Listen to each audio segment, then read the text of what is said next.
સુરતના લોકો થાક્યા છે ને હકીકતમાં આખું સુરત બોલી રહ્યું છે કે હવે થાકી ગયા છીએ. ભાજપ એટલું બધું ફાટી પડ્યું છે કે આમ આદમી પાર્ટીના ઉમેદવારોને ડરાવવા, ધમકાવવા, એમના ફોર્મ પરત ખેંચાવવા માટેના મરણિયા પ્રયાસો કરી રહ્યું છે.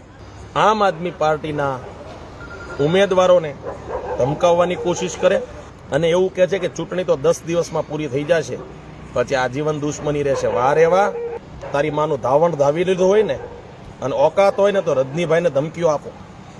હું જોઉં છું કેવી હિંમત તમારામાં છે. નમાલાઓ, સામાન્ય ઘરમાંથી આવતા દીકરા દીકરીઓ રાજનીતિના ફલક ઉપર શું આવ્યા કે તમારા પેટમાં તેલ રેડાય છે? 30 વર્ષમાં એટલો બધો વિકાસ કર્યો છે. ઓહો હો હો, તમને એમ લાગતું હોય કે 30 વર્ષમાં તમે બહુ સારું શાસન ચલાવ્યું છે, તો કેમ આમ આદમી પાર્ટીના ઉમેદવારોને ડરાવવાના ધંધા કરવા પડે છે? એ દલ્લા પોલીસવાળાને મારે કહેવું છે કે ટોમી બનીને ફરતા પોલીસવાળાને કહેવું છે કે મારો તમે ધમકીઓ અને હેરાન કરી બતાવો, અમે જોઈશું. અમને કાયદો નથી ખબર પડતો એવું નથી, ઉતારી લેશું બધા જ પટ્ટાઓ.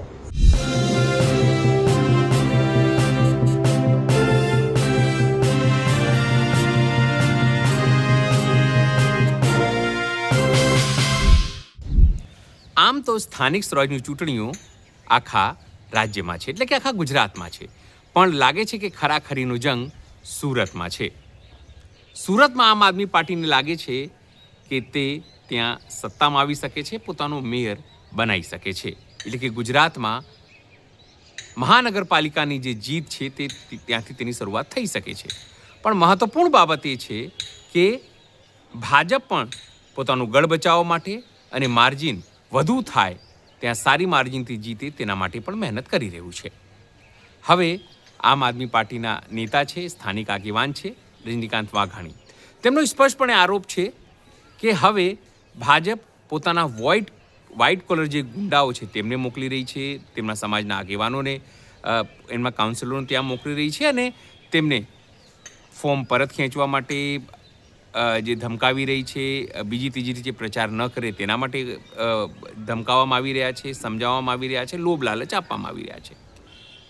આ આરોપ પ્રથમ દિવસથી આમ આદમી પાર્ટી લગાવી રહી છે. સવાલ એ છે કે આ રાજકારણ છે, રાજકારણમાં આ તમામ વસ્તુઓ સ્વાભાવિક છે, આરોપ પ્રત્યારોપ પણ સ્વાભાવિક છે. નમસ્કાર, હું છું ચિંતામણી પુત્ર અનિલ પટેલ. સ્વાગત છે આપનું અમારા કાર્યક્રમમાં.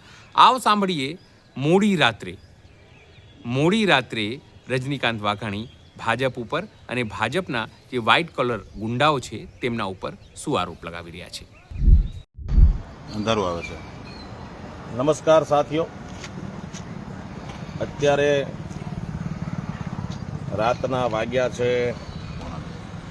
2 વાગવા આવ્યા છે અને હું સુરત ચોકના સુરત શહેરમાં કિરણ ચોક ખાતે ઊભો છું. મારી પાછળ કેમેરામાં દેખાય છે ભાઈ, કાર્યાલયનું જરાક બોર્ડ દેખાય બતાવો, નકર કાંઈ વાંધો નહીં. આમ આદમી પાર્ટી કાર્યાલય ખાતે હું અત્યારે ઊભો છું. આજે આખો દિવસ મારી ઉપર વિવિધ રીતે વોટ્સઅપ કોલથી, નોર્મલ કોલથી, મેસેજથી રૂબરૂ આવીને ખૂબ મોટી સંખ્યામાં એ મેસેજ આવ્યા કે ભાજપના કહેવાતા વ્હાઇટ કોલર લોકો, વ્હાઇટ કપડાની અંદર રાજનીતિ કરતા કાળી માનસિકતાવાળા ગુંડા લોકોએ હદ વટાવી છે. આમ આદમી પાર્ટી એકદમ નાની પાર્ટી, એકદમ બચ્ચું પાર્ટી કહેવાતી વિશ્વની મોટી પાર્ટીને બહુ મોટી માત આપવા જઈ રહી છે. ભાજપ એકદમ ડઘાઈ ગઈ છે.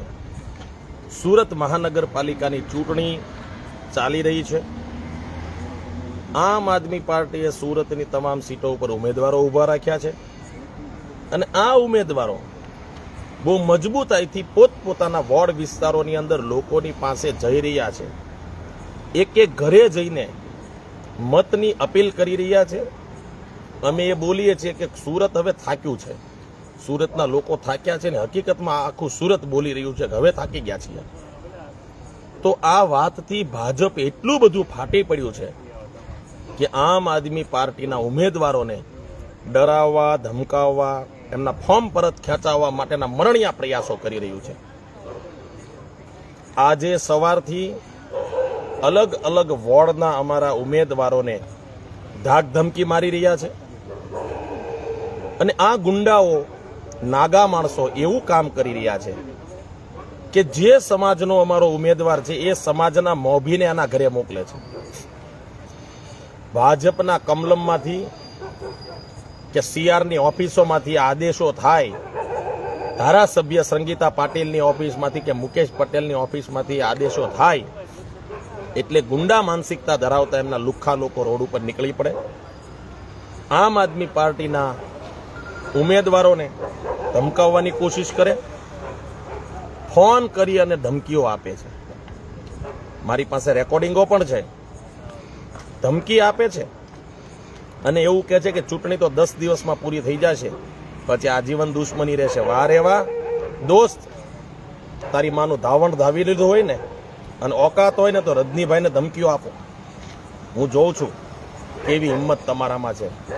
નમાલાઓ, સામાન્ય ઘરમાંથી આવતા દીકરા દીકરીઓ રાજનીતિના ફલક ઉપર શું આવ્યા કે તમારા પેટમાં તેલ રેડાય છે? તમને એમ થાય છે કે આ લોકો રાજનીતિમાં ન આવવા જોઈએ?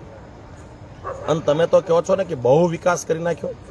30 વર્ષમાં એટલો બધો વિકાસ કર્યો છે. ઓહો હો હો, તમને એમ લાગતું હોય કે 30 વર્ષમાં તમે બહુ સારું શાસન ચલાવ્યું છે, તો કેમ આમ આદમી પાર્ટીના ઉમેદવારોને ડરાવવાના ધંધા કરવા પડે છે? આમ આદમી પાર્ટીના ઉમેદવારોને ડરાવવા ન જોઈએ. તમને એમ લાગતું હોય કે તમે બહુ સારા કામો કર્યા છે, તમારી પાર્ટીનો બહુ દબદબો છે, બહુ મોટું સંગઠન છે, તો સામી છાતીએ ચૂંટણી લડો, લોકોની વચ્ચે જાઓ. લોકો જેને જનાદેશ આપે એ લોકોનો નેતા. ભાજપને જીતાડશે તો ભાજપના કોર્પોરેટરો બનશે, આમ આદમી પાર્ટીને જીતાડશે તો આમ આદમી પાર્ટીના કોર્પોરેટર બનશે. પણ તમને એટલી બધી તકલીફ શેની થઈ પડી કે રાત્રે 2 વાગે અમારા ઉમેદવારો, સચિનના ઉમેદવારના ઘરે પોલીસ પહોંચી ગઈ, એમની માતાને ધમકી મારે છે કે અમે તમને હેરાન પરેશાન કરશું. એ દલ્લા પોલીસવાળાને મારે કહેવું છે, કે ટોમી બનીને ફરતા પોલીસવાળાને કહેવું છે કે મારો તમે ધમકીઓ અને હેરાન કરી બતાવો, અમે જોઈશું.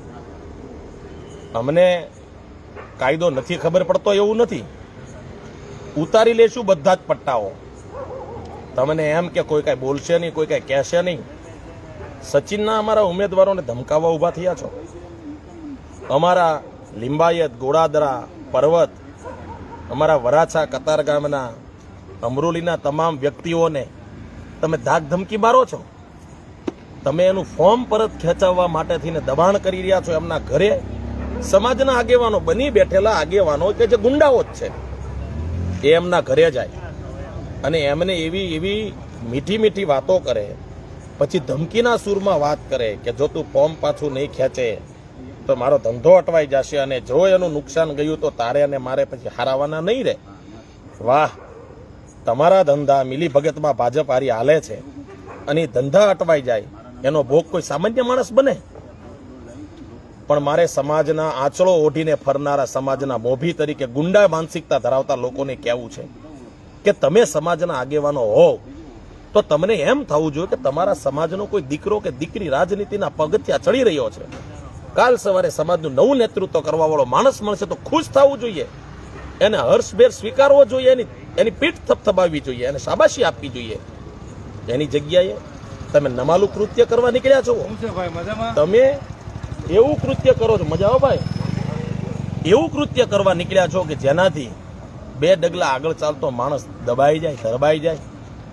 પણ તમારી આ સાજિશમાં તમને સફળ નહીં થવા દઈએ. અમે બેઠા છીએ, ચટ્ટાનની માફક અમે બેઠા છીએ અને અમારા એક એક વ્યક્તિને અમે પ્રોટેક્શન આપીશું.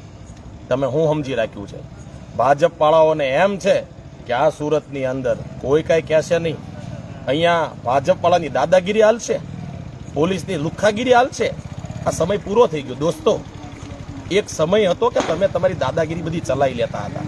આ સુરતની અંદર બોલવાવાળા માણસોય છે, આ સુરતની અંદર છાતી કાઢીને આંખમાં આંખ નાખીને ટક્કર મારીને રાજનીતિમાં ઘૂસવાવાળા લોકોય છે. અમે લડીશું, રાજનીતિમાં અમે આગળ વધીશું. ગઈ વખતે 27 લોકો સાથે કોર્પોરેશનની અંદર મુખ્ય વિપક્ષમાં બેઠા હતા, આ વખતે આંકડો અમે ઊંધો કરી નાખીશું. સત્તાના સિંહાસનો ઉપર પણ સામાન્ય ઘરના માણસો, ગરીબ ઘરના માણસો, મહેનત મજૂરી કરતા, નાનું કામ કરીને પોતાનું ગુજરાન ચલાવતા માણસોને અમે પહોંચાડીશું. અને એ આ સુરતના લાખો લોકો માટે થઈને સારા નિર્ણયો લેશે. અત્યાર સુધી પૈસાવાળા બાપની ઓલાદો બહુ રાજનીતિમાં ગઈ.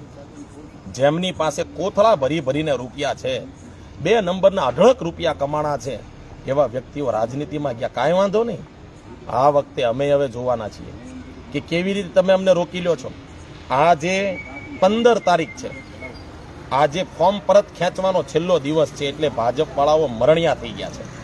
એમને એમ કે કોઈને ધમકાવી લ્યો, ડરાવી લ્યો, લલચાવી લ્યો, રૂપિયાની ઓફરો કરવા માટે નીકળ્યા છે. મારી પાસે વિડીયો છે, એના પૈસાની ઓફરો કરે છે, વિડીયો બતાવે છે, મોબાઈલમાં રૂપિયા બતાવે છે કે આટલા રૂપિયા તમને આપી દઈએ તમે બેસી જાઓ. અલ્લા ગાંડા માણસો, શરમ કરો. તમારા રૂપિયા જો કોઈને જોતા જ હોત ને તો કે દિવસ નહીં તમારા દરબારમાં આવી ગયા હોય. પણ આમ આદમી પાર્ટીમાં જે ચૂંટણી લડવા માટે નીકળે છે ને, એ લોકોને કંઈક સારા કરવા માટે આવે છે. કારણ કે અહીંયા કોઈની પાસે રૂપિયા નથી, અહીંયા જનૂન છે, હિંમત છે અને તાકાતથી આગળ વધી રહ્યા છીએ. એટલે તમારા રૂપિયા એ ખરીદી નહીં શકે, તમારી ધમકી કોઈને ડરાવી નહીં શકે અને તમારી ગુંડાગીરી કોઈનું મનોબળ તોડી નહીં શકે. તમે તમારા મનસૂબામાં સફળ નહીં થાવ અને કરો તમે ધાક ધમકીઓ, તમે દબાવવાની કોશિશ કરો, પોલીસને આગળ રાખીને કરશો, કરો. અને એકવાર હિંમત હોય ને તો તમે અમારી જેવા વ્યક્તિઓની સામે આવીને બોલી બતાવો. હિંમત તો કરી બતાવો, તોય અમે તમને માની લઈએ કે નહીં તમારામાં હિંમત છે. એટલે મારી પોલીસના મિત્રોની વિનંતી છે કે તમે કરતા હોય ધંધો કરો, રાજનીતિની દુશ્મની ન ઓરો. તમે જે તમારું કામ કરો છો ને એ પોલીસની ડ્યુટી નિભાવો. ભાજપનો ખોટો હાથો બની અને અટવાઈ જાશો. કોઈ બાપો ભાવ નથી પૂછવાનો.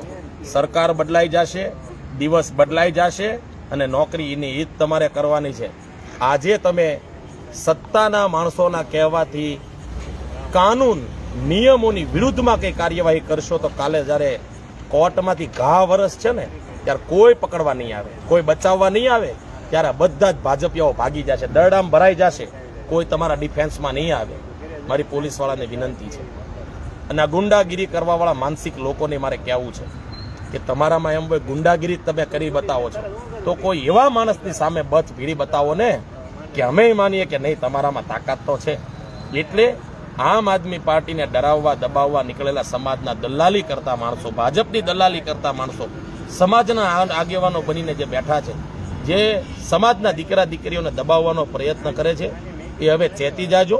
તમારું જાજુ નહીં ચાલે. અને જો આ હરકત કાલે બપોર સુધીમાં બંધ ન થઈ તો નામ સાથે અમે જાહેર કરીશું કે કોણ કોણ વ્યક્તિ સમાજના નામ ઉપર દલાલી કરી રહ્યા છે. આભાર. ભારત માતા કી જય. જય જય ગરવી ગુજરાત. જે રીતે ભાજપ, આમ આદમી પાર્ટી, કોંગ્રેસના જે લોકો હોય તેમને ધમકાવી રહી છે તેવા આરોપ સતત લાગી રહ્યા છે. ઉમેદવારો કરી રહ્યા છે. લેખિતમાં ચૂંટણી પંચને આવેદન પણ આપવામાં આવી રહ્યું છે. છતાં લોકો નક્કી કરશે કોણ જીતશે, કોણ હારશે. એ અંગે આપ શું વિચારો છો તેને લઈને જરૂરથી અમારા કોમેન્ટ બોક્સમાં કોમેન્ટ કરજો. એ સિવાય અમારી યુટ્યુબ ચેનલ લાઇક કરો, સબસ્ક્રાઇબ કરો, બેલ આઇકન દબાવો. સાથે અમારી વેબસાઇટ છે www.gujaratplus.in. ત્યાં પણ જઈને તમે વધુ અપડેટ થઈ શકો છો. અત્યારે માટે બસ આટલું જ. નમસ્કાર.